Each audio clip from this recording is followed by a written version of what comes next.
Hi, I'm Dr. Nicole Deuvall, and I teach here at Washburn University. Today I'm really excited to be sharing with you the district and all-state materials for this year. Our excerpts come from Franz Strauss's Concerto for Horn. Franz is a horn player himself, and you can hear that in his amazing work that he wrote for us, which is a part of our standard repertoire. This piece was written in 1865, which is during the Romantic period of music. It was designed to be played with solo horn and full orchestra, but today it is commonly played with horn and piano accompaniment. I broke them up into 3 different excerpts, and I'll be sharing some tips and tricks with you along the way. Let's go ahead and get started.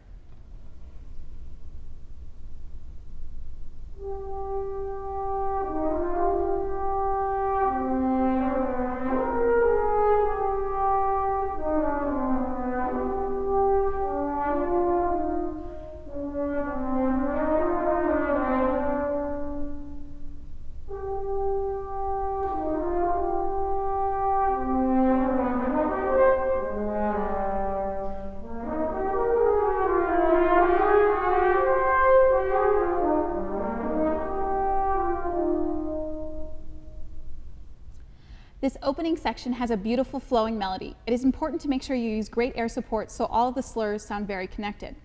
Strauss also includes grace notes in all 3 of his excerpts for this particular piece. It's important that the grace notes don't interrupt the flow of time.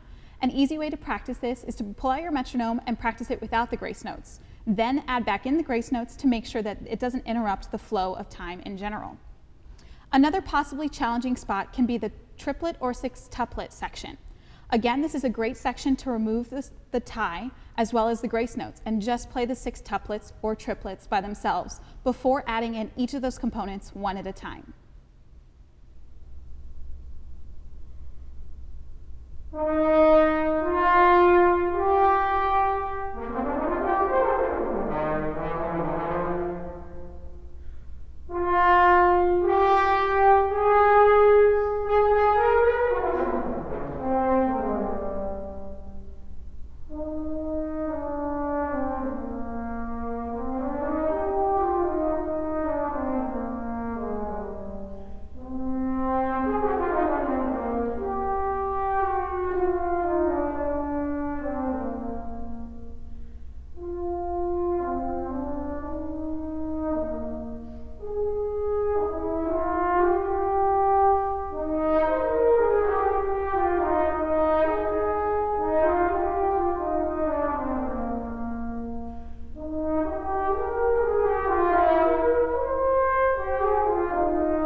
In this section, we have a contrast between this bold, heroic statement and soft, sweeping lines.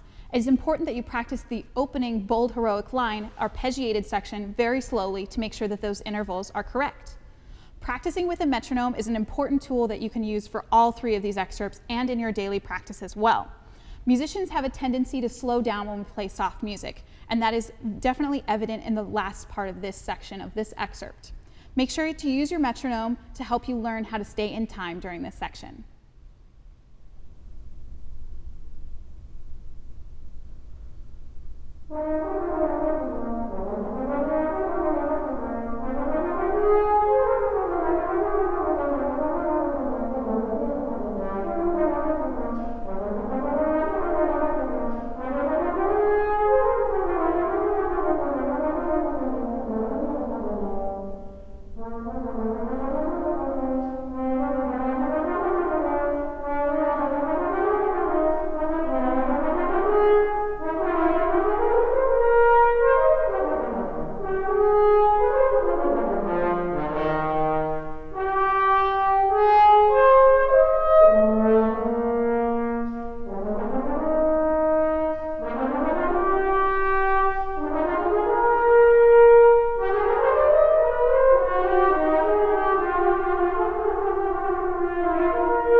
This last excerpt definitely tests a horn player's technical abilities. Make sure you practice it in small chunks with a metronome, and make sure you're hearing all of the intervals very clearly, especially in that 5th line with the arpeggio going down. Keeping a light tongue with consistent air will help give this section a lot of flow and natural sound. Do not play any faster than you can cleanly and clearly.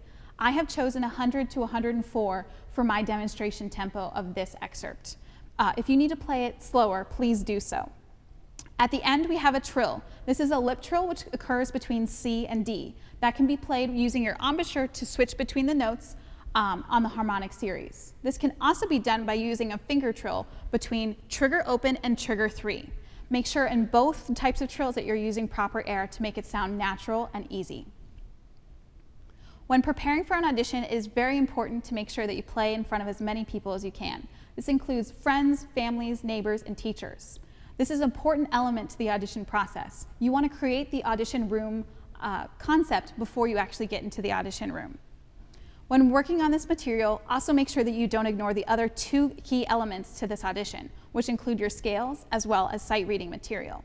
For sight reading, you can use old books or find new material on a place like IMSLP, which I've included the link. This has lots of studies and etudes, many of which would make for great sight reading material. Please let me know if you have any questions or would like an independent lesson. I'd love to hear from you. Happy practicing.